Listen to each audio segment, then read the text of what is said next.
اتجاه فهد المهلل، فهد يحاول يعدي مع شداد يلعبها عرضيه باتجاه علي يزيد، سيطر عليها علي وفو هدف حلو، هدف حلو يا علي يزيد، برافو عليك، لمسه نغزه علي يزيد يسجل الهدف النصراوي الاول.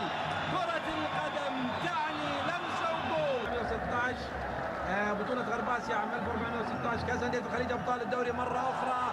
علي يزيد يتقدم ويعلن الهدف الثاني للنصر السعودي ليصبح علي يزيد متقدم مرمى. هذا هو المهم بالنسبة للفرق العربية، يعني اعطاء اللاعب الاجنبي دائما الفرصة وكأنه سيد الموقف وكأنه اللاعب الفلتة، عملية فيها شيئا من هضم الحقوق بالنسبة للاعب العربي وعدم إعطاء الفرصة بالتسديد والتجريب، وهو أيضا نجم ربما يتفوق على اللاعب المحترف في صفوف فريق كلاعب أجنبي.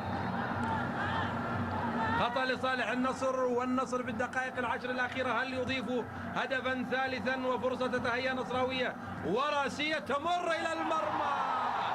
كما قلنا أضاف شريفي هدفا ثالثا لصالح النصر، راسية استغلها شريفي وسجل هدفا ثالثا للنصر قبل نهايته الرابعة، والقرني يسعى لتسجيل الهدف الرابع من النصر مع فلهو والمهلل. القرني موه حلو يا ولد، برافو يا سلام عليك يا القرني على لمحة الهدف، على لمحة الهدف.